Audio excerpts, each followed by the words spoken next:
May the 3rd, 2015 will commemorate the 50th anniversary of M.C. Moore's desegregation lawsuit against the Tangipahoa Parish School System. The lawsuit was initially filed on behalf of his daughter, Fannie Moore, who was disenfranchised and not given an opportunity to receive an equitable and fair education, which is guaranteed under the 14th Amendment to the Constitution of the United States. The name of this case was later changed to Joyce Marie Moore versus Tangipahoa Parish School System and was named after his younger daughter, thus becoming a class action lawsuit, with the plaintiffs being the class of black parents and their children.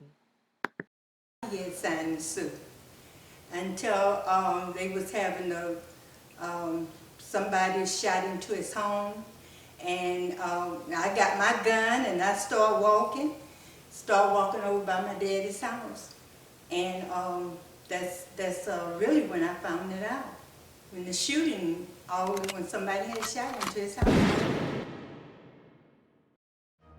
Miss Henry Jackson, I'm one of M.C. Moore's son-in-law. I've been in the family for about 56 years, and I had great respect for my father-in-law.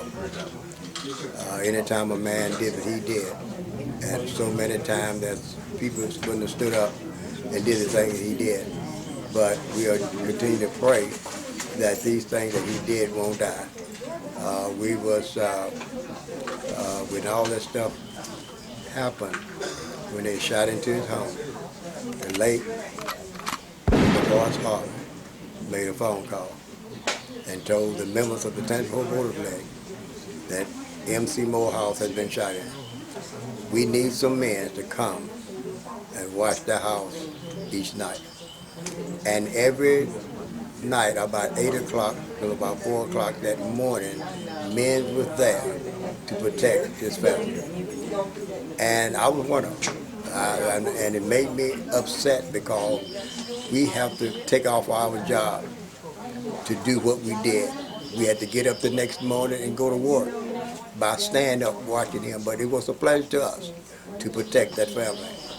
And what I really want to say about this whole situation, my father-in-law was talking to me one day and he told me, he said, Henry, I was standing in the driveway and this guy drove up and asked me, are you M.C. Moore? And he says, yes. He said, I'm a born-again Christian. I was in the car, but I didn't do the shooting. Will you forgive me? And my father-in-law said, yes, I forgive you. And he just drove off.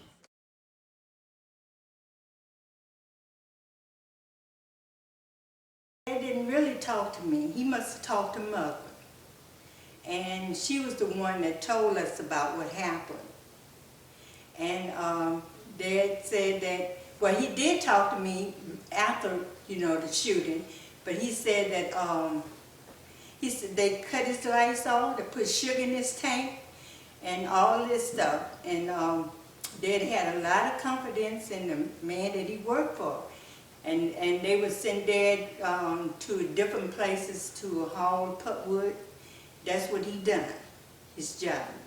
And he would haul paperwood, and they sent him off to a place where they had real muddy and swampy. yeah, muddy, and he couldn't hardly